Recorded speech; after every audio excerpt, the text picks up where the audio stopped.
अगली खबर का रुख करेंगे। दिल्ली नगर निगम की स्थायी समिति की बैठक में कई अहम प्रस्तावों को मंजूरी दी गई है। बैठक की अध्यक्षता स्थायी समिति के अध्यक्ष सत्या शर्मा ने की है, जिसमें सफाई व्यवस्था, आवारा पशुओं की समस्या, पार्कों के रख रखाव और बजट योजनाओं के क्रियान्वयन पर विस्तार से चर्चा हुई है।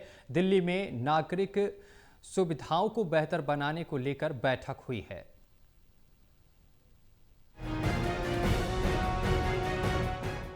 दिल्ली नगर निगम की स्थायी समिति की आज बैठक हुई। बैठक में साल 2026 से 27 के बजट प्रावधानों को जल्द लागू करने पर जोर दिया गया।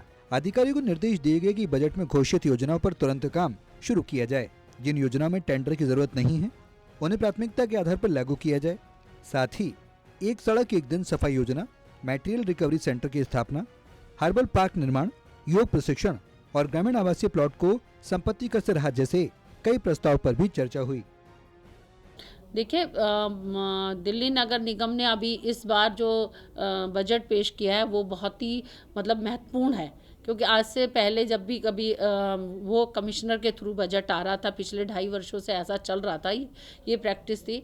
तो आज सबकी नज़र दिल्ली एमसीडी के बजट पर है और वो कुछ ही समय में हम अप्रैल से उसे वो सारी योजनाओं को लागू करने वाले हैं। और कुछ योजनाएं जो बजट जिनमें ज़रूरत नहीं है उसको तुरंत लागू करने के निर्देश सभी डीसीज और कमिश्नर सर को दिए गए हैं कि वो तुरंत प्रभाव से उन चीज़ों को लागू करें। बैठक में निगम स्कूलों को लेकर भी अहम मुद्दा उठाया गया। स्थायी समिति अध्यक्ष ने सभी जोन से निगम विद्यालयों की विस्तृत रिपोर्ट मांगी है। इसमें ये जानकारी देने को कहा गया है कि कितने स्कूल फिलहाल चल रहे हैं, कितने बंद किए गए हैं और कितनों का विलय किया गया है। देखिए, बहुत सारे समय से ना स्कूलों के जो बिल्डिंग्स हैं उनका वो बहुत जर्जर स्थिति में थी। आप जैसा कि आप जानते हैं कि पुरानी सरकारों ने इस तरफ ध्यान नहीं दिया, बिल्डिंग बड़ी खस्ता हालत में पहुंची गई। और कुछ पार्षदों के भी का कहना था कि वो बिल्डिंग बड़ी जर्जर स्थिति में है। तो मुझे लगता था कि एक हमारे पास डाटा आना चाहिए कि जो विद्यालय सही पोजीशन में है और जहाँ पर बच्चे पढ़ रहे हैं और जो विद्यालयों को मर्ज कर दिया गया है और बिल्डिंग की खस्ता हालत है, वो एक हमारे पास डाटा आ जाएगा। उससे हम न्यू बिल्डिंग बनाने में या शिफ्टिंग बच्चों को वहाँ से शिफ्ट करने में हमें आसानी होगी और वो सारी चीज़ें क्लियर हो जाएंगी। इसके अलावा दिल्ली में बढ़ती आवारा पशुओं, खासकर आवारा गायों की समस्या पर भी गंभीर चर्चा हुई।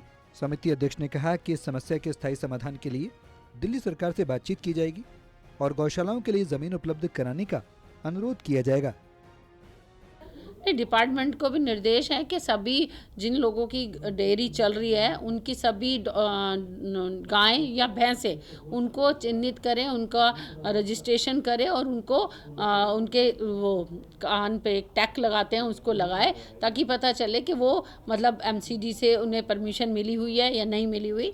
तो ये विषय मैंने डिपार्टमेंट को भी दिया है कि वो भी मुझे टोटल करके दिल्ली में कितनी गौशालाएं हैं और कितनी डेयरियां चल रही हैं इसका एक मुझे पूरा ब्यौरा दे। बहरहाल कुल मिलाकर बैठक में नागरिक सुविधाओं को बेहतर बनाने और बजट योजनाओं को तय समय में लागू करने पर जोर दिया गया।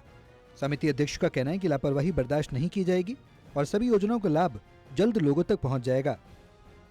Pranay Sharma, total TV, Delhi.